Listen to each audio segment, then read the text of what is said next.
नमस्कार।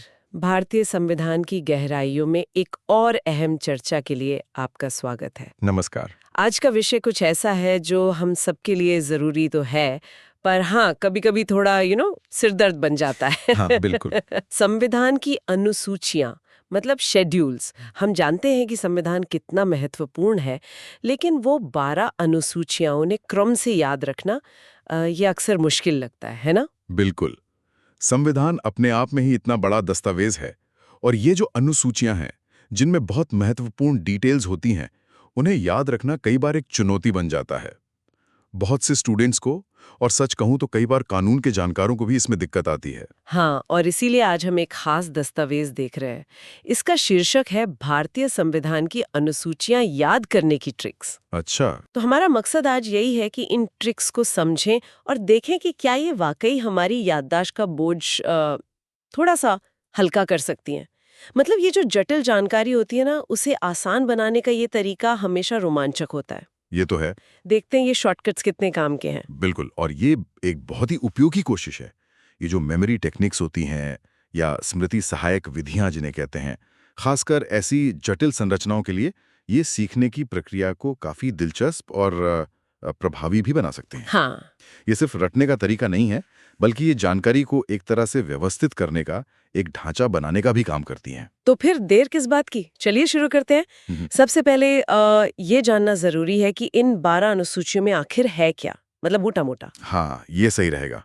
क्या आप हमें हर अनुसूची के मूल विषय का एक संक्षिप्त परिचय दे सकते हैं?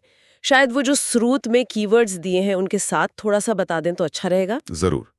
चलिए एक-एक करके इन पर नजर डालते हैं और शायद ये भी सोचते चलें कि इन्हें अनुसूची में क्यों रखा गया होगा। हाँ, ये अच्छा रहेगा। तो पहली अनुसूची, इसका कीवर्ड है राज्य केंद्र शासित प्रदेश, मतलब स्टेट्स यूटीज। ठीक।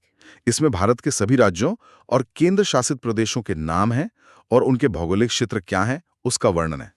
ये एकदम बुनियादी जानकारी है, हमारे देश की संरचना का खाका। हम्म। इसे अनुसूची में रखने का एक कारण शायद ये हो सकता है कि राज्यों की सीमाओं या नामों में भविष्य में बदलाव हो सकते थे, और अनुसूची में संशोधन करना वो संविधान के मुख्य अनुच्छेदों में बदलाव करने से ज्यादा आसान प्रक्रिया हो सकती है। अच्छा, हाँ, ये बात तो है। प्रैक्टिकल सोचा, मतलब देश का नक्शा एक तरह से। और दूसरी? दूसरी अनुसूची का कीवर्ड है वेतन, यानी सैलरी। वेतन किसका? इसमें जो हमारे महत्वपूर्ण संवैधानिक पदों पर बैठे अधिकारी हैं, जैसे राष्ट्रपति, राज्यपाल, लोकसभा अध्यक्ष और उपाध्यक्ष, राज्यसभा सभापति और उपसभापति, सुप्रीम कोर्ट और हाई कोर्ट के जज, सीएजी, इन सब के वेतन, भत्ते, विशेषाधिकार, इन सब का उल्लेख है। अच्छा।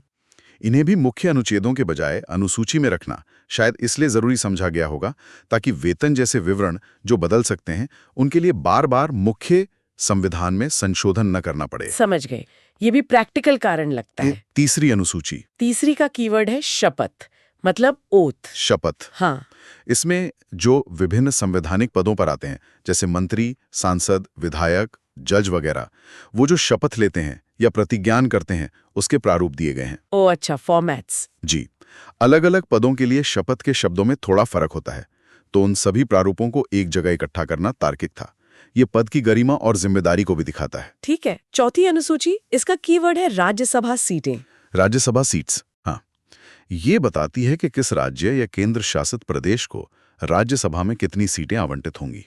अच्छा। ये आवंटन आमतौर पर जनसंख्या के आधार पर होता है और ये भी समय के साथ बदल सकता है, तो इसे भी अनुसूची में रखना सुविधाजनक रहा होगा। ये राज्यों के प्रतिनिधित्व का एक महत्वपूर्ण पहलू है। बिल्कुल। अब आती है पांचवी अनुसूची, अनुसूचित जनजाति क्षेत्र, एसटी एरियाज। जी। इसमें असम, मेघालय, त्रिपुरा और मिजोरम, इन 4 राज्यों को छोड़कर बाकी राज्यों में जो अनुसूचित क्षेत्र हैं और अनुसूचित जनजातियां हैं, उनके प्रशासन और नियंत्रण के बारे में विशेष प्रावधान है। ये दिखाता है कि संविधान बनाने वाले हमारे देश की जनजातीय आबादी की जो विशिष्ट जरूरतें थी और उनका संरक्षण, उसको लेकर कितने संवेदनशील थे। और छठी अनुसूची भी कुछ इसी से जुड़ी हुई है, लेकिन वो कुछ खास राज्यों के लिए है। हाँ बिल्कुल। छठी अनुसूची, जिसका कीवर्ड स्रोत में असम पूर्वांचल जैसा कुछ दिया है, वो विशेष रूप से 4 राज्यों असम, मेघालय, त्रिपुरा और मिजोरम के जनजातीय क्षेत्रों के प्रशासन के बारे में है। अच्छा, सिर्फ 4? हाँ, सिर्फ 4। यहाँ ये ध्यान रखना जरूरी है कि स्रोत में शायद याद रखने की आसानी के लिए पूर्वांचल 6 स्टेट्स जैसा लिखा हो, पर संवैधानिक रूप से इसमें ये 4 राज्य ही शामिल हैं। ठीक है, ये स्पष्ट करना जरूरी था। इन क्षेत्रों की जो विशिष्ट संस्कृति है, उनकी स्वायत्ता है, उसे बनाए रखने के लिए ज्यादा विस्तृत प्रशासनिक व्यवस्था की जरूरत महसूस हुई, जिसे इस अनुसूची में जगह दी गई। स्पष्ट है, स्रोत की ट्रिक अपनी जगह, पर असलियत में 4 राज्य। ठीक है, 7वीं अनुसूची, ये तो बहुत सुनी है। 7वीं अनुसूची बहुत महत्वपूर्ण है। हाँ, इसका कीवर्ड है सूची, मतलब लिस्ट्स। ये केंद्र और राज्यों के बीच जो विधायी शक्तियां हैं, कानून बनाने की शक्ति, उसका बंटवारा करती है। हाँ, वो 3 लिस्ट। जी, इसमें 3 सूचियां हैं। संघ सूची, यूनियन लिस्ट, जिस पर सिर्फ केंद्र कानून बना सकता है। राज्य सूची, स्टेट लिस्ट, जिस पर सामान्यतः राज्य कानून बनाते हैं। और समवर्ती सूची, कॉन्करेंट लिस्ट, जिस पर केंद्र और राज्य दोनों कानून बना सकते हैं। ये भारत का जो संघीय ढांचा है, उसकी रीढ़ है। और इतने सारे विषयों का वर्गीकरण अगर मुख्य संविधान में करते तो वो बहुत ज्यादा लंबा हो जाता। हाँ, सही बात है। शक्तियों का स्पष्ट बंटवारा। और 8वीं अनुसूची है भाषाएं, लैंग्वेजेस। इसमें संविधान द्वारा मान्यता प्राप्त भारत की जो प्रमुख भाषाएं हैं, उनका उल्लेख है। अच्छा। जब संविधान बना था तब 14 भाषाएं थीं, अब 22 हैं। ये भारत की जो भाषाई विविधता है, उसको सम्मान देने और राष्ट्रीय स्तर पर कम्युनिकेशन को आसान बनाने का एक प्रयास है। और नई भाषाओं को जोड़ने के लिए अनुसूची में संशोधन करना पड़ता है। ठीक है, अब आखिरी 4 पर आते हैं। 9वीं अनुसूची, ये थोड़ी सी जटिल लगती है। कीवर्ड है कानून सुरक्षा, एक्ट्स बियॉन्ड जुडिशियल रिव्यू। ये क्या है? हाँ, ये थोड़ी खास है। 9वीं अनुसूची को पहले संविधान संशोधन द्वारा 1951 में जोड़ा गया था। कीवर्ड है कानून सुरक्षा। पहले संशोधन से? अच्छा जी। इसमें कुछ ऐसे केंद्रीय और राज्य कानूनों को शामिल किया गया है जिन्हें अदालतों में इस आधार पर चुनौती नहीं दी जा सकती कि वे मौलिक अधिकारों का उल्लंघन करते हैं। इसका मुख्य उद्देश्य था उस समय के भूमि सुधार कानूनों को न्यायिक समीक्षा से बचाना। हालांकि ये जानना जरूरी है कि सुप्रीम कोर्ट ने बाद में यह स्पष्ट कर दिया है कि 1973 के बाद इस अनुसूची में डाले गए कानूनों की न्यायिक समीक्षा हो सकती है अगर वे संविधान के मूल ढांचे का उल्लंघन करते हों। तो ये सुरक्षा अब पूरी तरह से अभेद्य नहीं है। अच्छा, तो मतलब एक ऐतिहासिक महत्व की अनुसूची है जिसके मायने समय के साथ थोड़े बदले हैं। 10वीं अनुसूची, दल बदल, एंटी डिफेक्शन, ये तो काफी सुना है आजकल। जी हाँ, ये अक्सर खबरों में रहती है। 10वीं अनुसूची को 1985 में 52वें संशोधन द्वारा जोड़ा गया था। कीवर्ड है दल बदल। ये सांसदों और विधायकों को चुनाव जीतने के बाद अपनी पार्टी बदलने से रोकने या उसके क्या परिणाम होंगे उससे संबंधित है। इसका उद्देश्य था राजनीतिक अस्थिरता को कम करना और जो जनादेश मिला है उसका सम्मान सुनिश्चित करना। हाँ, ये जरूरी लगता है। ये लोकतंत्र में पार्टियों की भूमिका और सदस्यों की वफादारी से जुड़ा एक अहम मुद्दा है। बिल्कुल। और आखिर में 11वीं और 12वीं, ये भी बाद में जुड़ी। हाँ, दोनों 1992 में जुड़ी। 11वीं अनुसूची पंचायत शक्तियां, पंचायत पावर से संबंधित है। इसे 73वें संशोधन द्वारा जोड़ा गया। पंचायत? जी, इसमें पंचायतों को दिए जाने वाले 29 विषयों का उल्लेख है जिन पर उन्हें कानून बनाने और प्रशासन करने की शक्ति दी गई है। ये स्थानीय स्वशासन को मजबूत करने की दिशा में एक बहुत बड़ा कदम था। सही। और 12वीं, इसी तरह 12वीं अनुसूची नगर पालिका शक्तियां, म्युनिसिपैलिटी पावर से जुड़ी है, जिसे 74वें संशोधन द्वारा 1992 में ही जोड़ा गया। इसमें नगर पालिकाओं और जो शहरी स्थानीय निकाय हैं उनके लिए 18 विषय दिए गए हैं। अच्छा, 18 विषय। हाँ, ये दोनों अनुसूचियां 11वीं और 12वीं सत्ता के विकेंद्रीकरण मतलब डिसेंट्रलाइजेशन और जमीनी स्तर पर लोकतंत्र को सशक्त करने के संवैधानिक प्रयास को दर्शाती हैं। बहुत बढ़िया। ये सिर्फ कीवर्ड्स नहीं थे, बल्कि हर अनुसूची के पीछे का एक छोटा सा लॉजिक, एक विचार भी समझ में आया। अब जब ये नींव तैयार हो गई है, तो चलिए उन मेमोरी ट्रिक्स पर चलते हैं जिनकी बात स्रोत कर रहा है। बिल्कुल। पहली ट्रिक है कोड वर्ड मेमोरी ट्रिक। ये कैसे काम करती है? ये सबसे सीधी स्ट्रेट फॉरवर्ड ट्रिक है। जैसा कि हमने अभी हर अनुसूची के लिए एक मुख्य शब्द या कीवर्ड देखा ना, राज्य, वेतन, शपथ, राज्यसभा, एसटी, असम, पूर्वांचल, सूची, भाषा, कानून सुरक्षा, दल बदल, पंचायत, पालिका। हाँ। ये ट्रिक बस इन्हीं कीवर्ड्स को एक क्रम में याद रखने पर जोर देती है।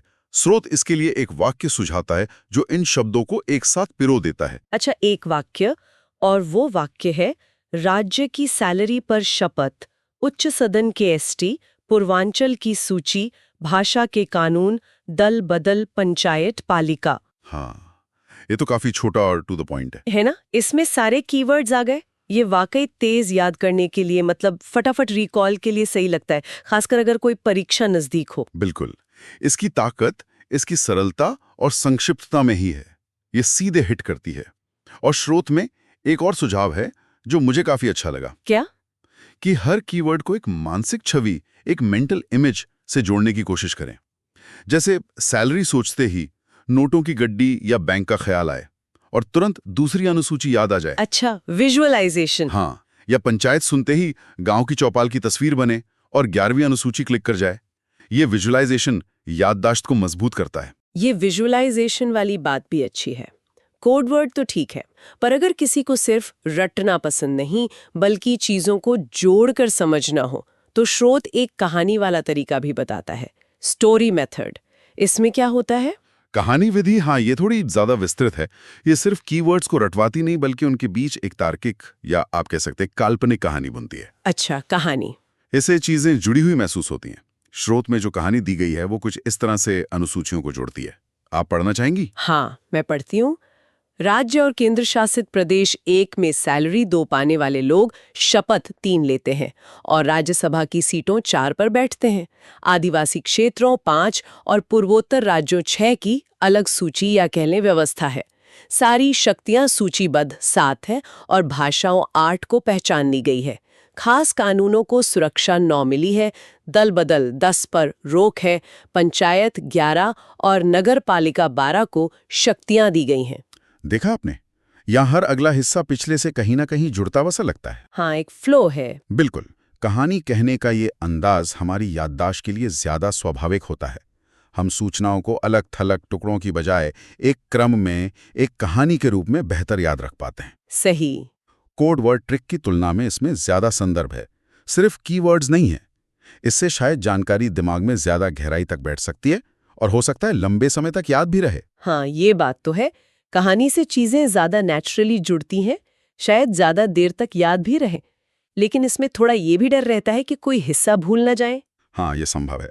खैर, एक और मजेदार तरीका है जिसका जिक्र स्रोत में है, एक्रोस्टिक ट्रिक।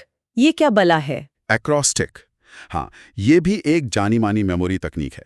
इसमें हम हर आइटम के पहले अक्षर को लेकर एक ऐसा वाक्य बनाते हैं जो याद रखने में आसान हो या मजेदार हो। पहले अक्षर से वाक्य? जी, हमारे मामले में अनुसूचियों के कीवर्ड्स के पहले अक्षर कुछ इस तरह हैं। र राज्य, स सैलरी, श शपथ, र राज्यसभा, आ आदिवासी एसटी, अ असम पूर्वांचल, स सूची, भ भाषा, क कानून सुरक्षा, द दल बदल, प पंचायत, न नगर पालिका। ठीक है। र स श र आ अ स भ क ड प न। ओके। और स्रोत ने इन अक्षरों से एक वाक्य बनाया है। रवि की सैलरी पर क्षमा राज्यसभा गई, असम अरुणाचल की सूची में भाषाओं का कानून, दल बदल पर पंचायत और नगर पालिका बैठी। हाँ, दिलचस्प है। यहाँ फिर से छठी अनुसूची के लिए असम की जगह असम अरुणाचल इस्तेमाल किया गया है, शायद वाक्य बनाने में आसानी के लिए। हो सकता है। स्रोत के उदाहरण पर ही हमें ध्यान देना होगा। एक्रोस्टिक का यही काम है, पहले अक्षरों से एक यादगार वाक्य बनाना। वाक्य थोड़ा अटपटा या फनी भी हो सकता है, क्योंकि मुख्य उद्देश्य उसे याद रखना है। अगर वाक्य याद रह गया तो आप उसके हर शब्द के पहले अक्षर से संबंधित अनुसूची को क्रम में याद कर सकते हैं। लेकिन इसकी चुनौती? सबसे बड़ी चुनौती यही है कि अगर आप वाक्य ही भूल गए तो पूरी ट्रिक बेकार हो जाती है। हाँ, ये तो है। लेकिन अगर वाक्य आपके दिमाग में बैठ गया तो ये एक बहुत मजबूत हुक का काम कर सकता है। ये थोड़ा क्रिएटिव है, पर हाँ, वाक्य भूल गए तो सब गया। तो अब हमारे पास ये 3 अलग अलग हथियार हैं, कोड वर्ड, कहानी और एक्रोस्टिक। अगर इनकी तुलना करें तो किस तरह के लर्नर के लिए कौन सा ज्यादा कारगर हो सकता है? आपकी क्या राय है? ये एक बहुत अच्छा सवाल है, क्योंकि हर किसी की सीखने का तरीका अलग होता है। हाँ। कोड वर्ड ट्रिक शायद उनके लिए सबसे अच्छी है जिन्हें तेजी से बिल्कुल मौके पर जानकारी चाहिए, फटाफट। ये सीधी है, सटीक है और कम समय लेने वाली है। रिवीजन के लिए भी बढ़िया है। ठीक है। कहानी ट्रिक उन लोगों को ज्यादा पसंद आ सकती है जो चीजों को संदर्भ में समझना चाहते हैं। हाँ। एक फ्लो चाहते हैं, जैसे आपने कहा। हाँ। ये रटने से ज्यादा समझने पर जोर देती है और शायद गहरी समझ विकसित करने में मदद करे। और एक्रोस्टिक ट्रिक ये उन लोगों के लिए है जिन्हें कुछ अनोखा, कुछ हटकर चाहिए जो याद रह जाए। अगर उन्हें वो खास वाक्य मजेदार लगता है और याद हो जाता है तो ये उनके लिए बेस्ट हो सकती है। सही। तो मेरा मानना है कि कोई एक सर्वश्रेष्ठ ट्रिक नहीं है। ये पूरी तरह व्यक्तिगत पसंद और सीखने की शैली पर निर्भर करता है। किसी को एक तरीका क्लिक करेगा, किसी को दूसरा। शायद प्रयोग करके देखना सबसे अच्छा है। और यहीं पर ये हमारे सुनने वालों के लिए खास हो जाता है ना।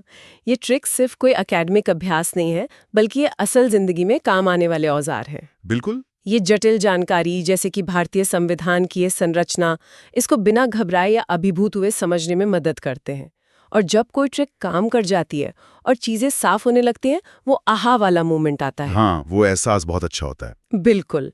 ये आपको कम समय में ज्यादा जानकारी हासिल करने, यानी कुशलता से अच्छी तरह से सूचित बनने में मदद करता है, जो कि हम सब चाहते हैं। बिल्कुल। आज के सूचना विस्फोट के युग में ऐसी तकनीकें हमें जानकारी को प्रोसेस करने और याद रखने में बहुत मदद करती हैं। ये सीखने के बोझ को हल्का करती हैं और प्रक्रिया को ज्यादा मनोरंजक बनाती हैं। खासकर संविधान जैसे महत्वपूर्ण लेकिन विस्तृत विषय के लिए ये बहुत उपयोगी हैं। तो संक्षेप में कहें तो आज हमने भारतीय संविधान की 12 अनुसूचियों को याद रखने के लिए 3 दिलचस्प और अलग-अलग मेमोरी ट्रिक्स पर बात की। सीधी सपाट कोडवर्ड ट्रिक, प्रवाहपूर्ण कहानी ट्रिक और वो रचनात्मक एक्रोस्टिक ट्रिक। जी, और इस चर्चा से ये भी साफ होता है कि सीखने की कोई एक ही राह नहीं होती। जटिल विषयों को समझने के लिए ऐसे स्मृति सहायक उपकरण या रणनीतियां अपनाना बहुत फायदेमंद हो सकता है।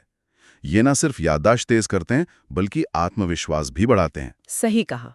अब इससे पहले कि हम आज की बातचीत समाप्त करें, क्या आपके पास हमारे सुनने वालों के लिए कोई ऐसा अंतिम विचार है जो उन्हें इस विषय पर थोड़ा और सोचने पर मजबूर करें? कुछ ऐसा जो इन ट्रिक्स से आगे जाए? हाँ, एक सवाल जो मेरे मन में भी घूम रहा है वो ये है। देखिए, ये तरकीबें हमें ये याद रखने में मदद करती हैं कि अनुसूचियों में क्या है, राज्य, वेतन, शपथ वगैरह। हाँ। लेकिन असली जिज्ञासा या कहूं कि गहरी समझ तो इस बात से आएगी कि इन विशिष्ट विषयों को अनुसूचियों में क्यों संरचित किया गया, इन्हें संविधान के मुख्य भाग यानी अनुच्छेदों में क्यों नहीं रखा गया। ये तो सोचने वाली बात है। क्या ये विषय अपनी प्रकृति में ऐसे थे कि उन्हें ज्यादा लचीलेपन की जरूरत थी, जिनमें बदलाव की संभावना ज्यादा थी, या क्या उन्हें कोई विशेष दर्जा या सुरक्षा देनी थी? इन अनुसूचियों का होना, इनका अस्तित्व हमें संविधान निर्माताओं की किन दूरदर्शी चिंताओं या किन प्रशासनिक बारीकियों या उस समय की विशेष सामाजिक राजनीतिक परिस्थितियों के बारे में बताता है, जिनका या तो वो सामना कर रहे थे या भविष्य के लिए अनुमान लगा रहे थे। वाह, ये वाकई सोचने वाली बात है। मतलब ये ट्रिक्स तो पहला पड़ाव है ये जानने का कि क्या है। बिल्कुल। लेकिन असली समझ शायद क्यों जानने से आएगी। ये सवाल हमें संविधान की संरचना के पीछे के तर्क, उसकी ऐतिहासिक पृष्ठभूमि और निर्माताओं की सोच की गहराई तक ले जाता है। बिल्कुल, ये सिर्फ तथ्यों को रटने से आगे बढ़कर उनके पीछे की वजहों और उनकी मंशा को समझने का एक तरह से निमंत्रण है। ये संविधान को एक जीवंत दस्तावेज के रूप में देखने में मदद करता है, न कि सिर्फ नियमों की एक सूखी लिस्ट के तौर पर। एक बेहतरीन अंतिम विचार जो हमें याद दिलाता है कि सीखना सिर्फ याद करना नहीं, बल्कि समझना भी है। इसी विचार के साथ आज की एक गहन चर्चा यहीं समाप्त होती है। उम्मीद है ये मेमोरी ट्रिक्स आपके लिए उपयोगी साबित होंगी और संविधान की अनुसूचियों को याद रखना अब शायद उतना मुश्किल नहीं लगेगा। उम्मीद तो यही है। धन्यवाद। धन्यवाद।